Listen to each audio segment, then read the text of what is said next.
Great morning, Holy Brothers! Thank you so much for joining us on our pathway to peace inside the Garden of Peace. If you're following along, we're on the bottom of page 84, and today's lesson is called Time-Tested Torah. Here we go. Buckle up. When a husband complains that his wife locks him in jail, and he has nowhere to go, nothing to do, and he feels like a prisoner, then the husband has not given her the feeling that she's the first place priority. When she perceives that other things are more important to him than she is constantly fighting against every single one of those things. If you want your own book in the back room on the shelf, there are 3 more copies.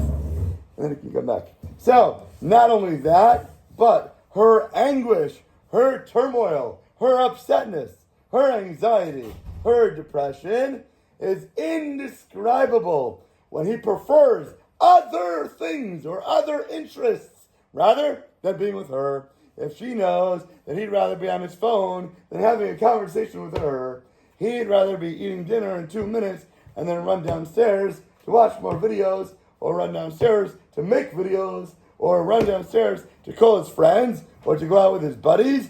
Anything else that he wants to do is going to be painstaking, stabbing her in the heart, because she knows that there's something else that he'd rather be doing than talking to his wife, than spending time with her, than listening to her, than being there for her.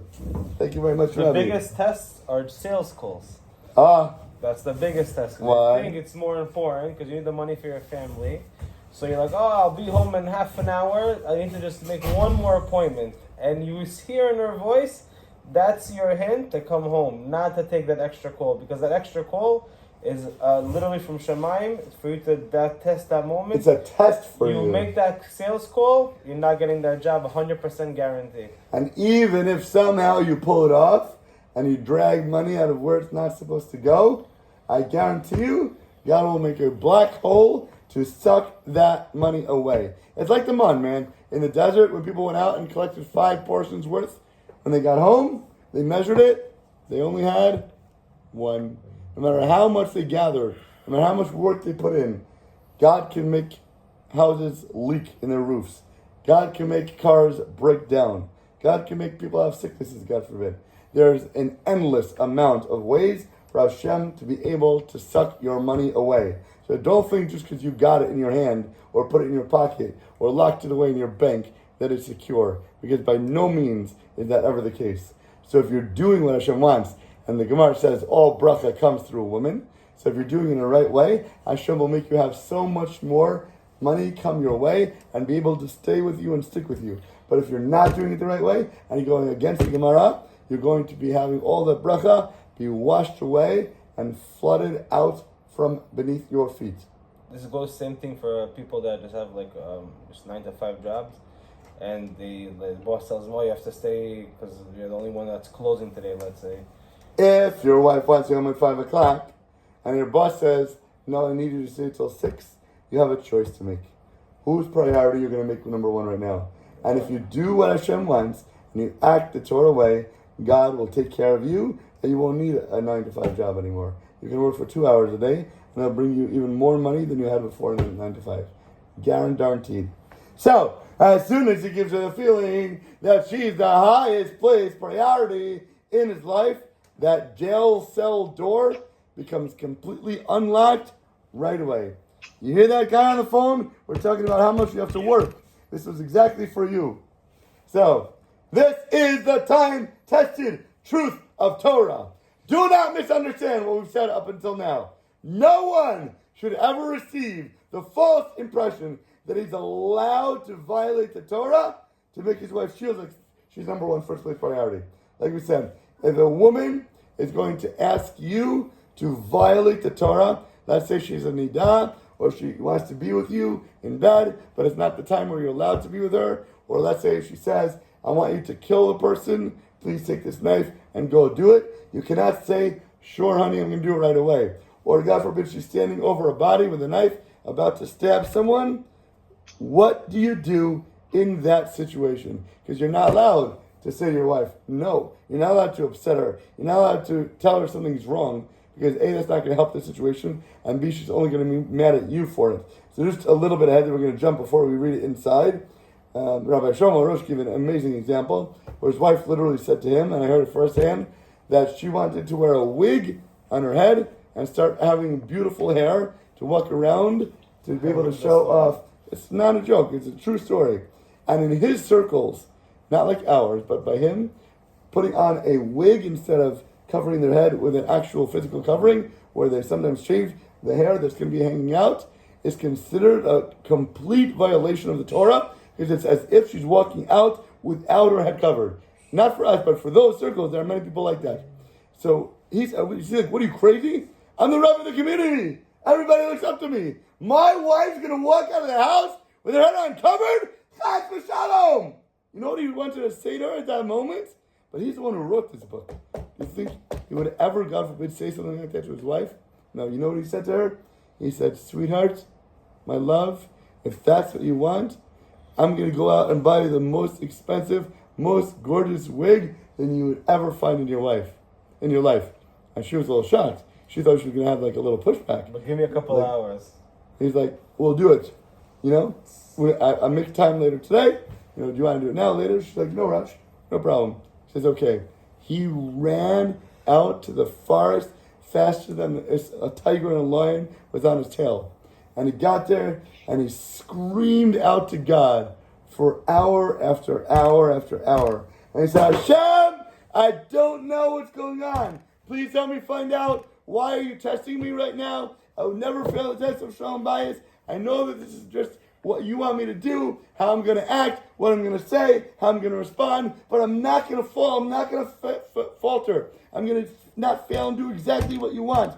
But I know this is a test. I know you would never want for me to have that in my life, but this is what she's asking me right now. Please, I must have done something wrong. Help me do teshuvah. Goes through the whole day. How to wake up? What I say? Was I maybe talking to a woman on the phone and maybe I didn't speak to her more than a half a second than I should have because I might have been a little bit interested in hearing her voice and whatever, there was something attracted to me, not looking at women, but maybe giving advice in the wrong way. Please help me do teshuvah. I'm going to be better next time, and I'm not going to be anything wrong in my tznius, and however I'm dressing, maybe my shirt wasn't tucked in the right way when I walked outside, whatever it might be, I'm going to be better. I promise. Please help me, God. And then he came home to his wife, and he walked through the door, and the first thing she said to him was, you know, honey, I thought about when you were gone. I don't want it. I'm not really interested in getting a shitzel anymore. But thank you so much for supporting me when I asked you to do it.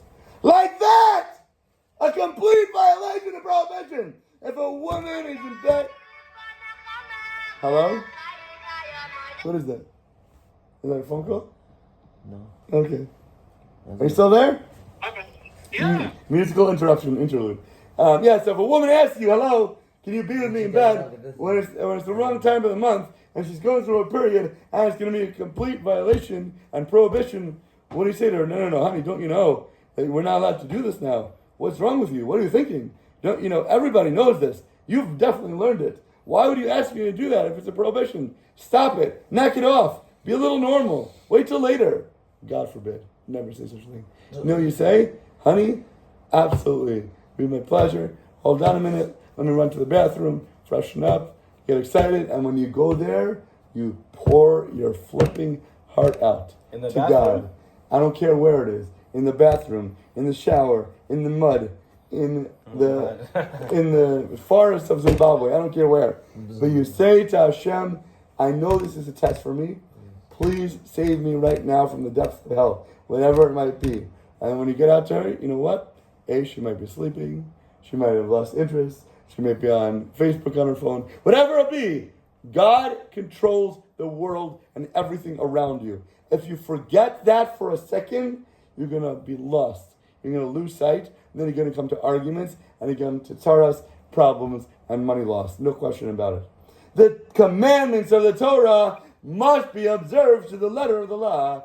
A husband must be wise enough to give his wife the feeling that she is first place priority, without compromising on halakha Torah, Jewish law. So if a woman was standing over her body, God forbid, with a knife, And she says, honey, we're about to kill him. Let's go. I can't stand the mailman. He's always late with my mail. Off with his head. Ridiculously irrational, whatever it might be. So you know what you say to her? Sweetheart, yes, I agree with you. Let's kill him. Give me the knife so I can help you do it a little stronger and faster. So that you could be in charge and hold it before something else goes wrong, but also be backing in her corner. A husband should give his wife that she is there and he is backing her whatever she needs, whenever it is. This is done by the attention that he gives her, by the way that he listens to what she has to say, not by tuning her out when she's yapping for 2 hours straight and you have to go and you can't stand to be there for any second more. And by the brisk manner that he runs to fulfill her wishes, with excitement, with enthusiasm, right? This feeling can be reinforced by loving responses to her requests, such as, right away, sweetheart, it would be my greatest pleasure, honey.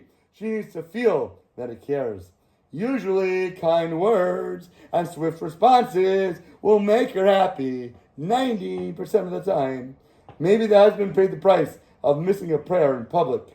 He didn't get to go to Daven Vasikin, or he couldn't go to a shir that his favorite rabbi was giving. But with a secure wife, once she knows that she doesn't have to fight against anything that he wants to do, because if ever it came to a head where there was a choice of him going to do it or her asking him to do something that she wanted, she knew that he would answer her call right away. Guess what?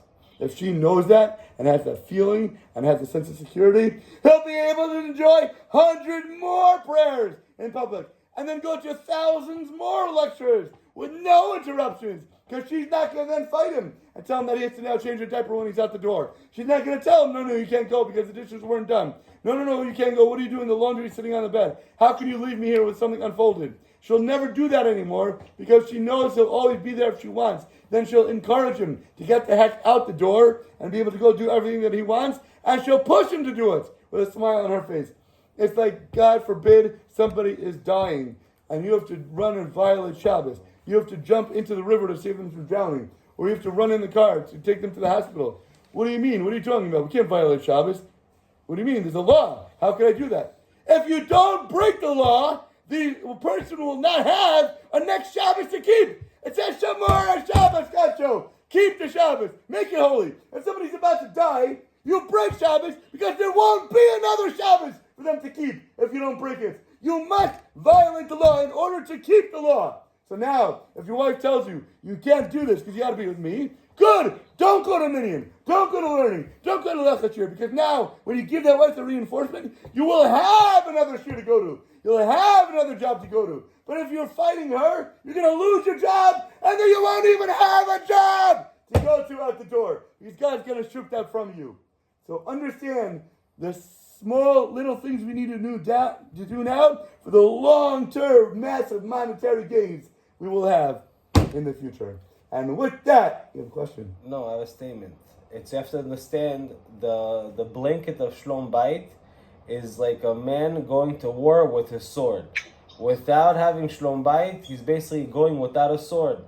And what's the point of going to war without a sword? You're gonna get killed. You're gonna get killed your first second on the war. No doubt. So you have when you want to go to work, before you go, make sure your wife is 100% satisfied. And even if you know you're running late, you should ask, can I go? You need anything before I go? Yeah, let me know. Is there anything I can do to help you before I go? You're sure I'm good to go? Because if you're leaving the house and she feels like you rush out to leave, you're going with a quarter saw, half a saw, 3 of a sword. So, and you're never going to get to leave again next time. If you leave, yeah, I guess you'll be dead on the field already. But you won't be able to come back again. The point is, satisfaction guaranteed is the best formula. And with that, have an awesome, amazing rest of your day. Dun, dun, dun, dun.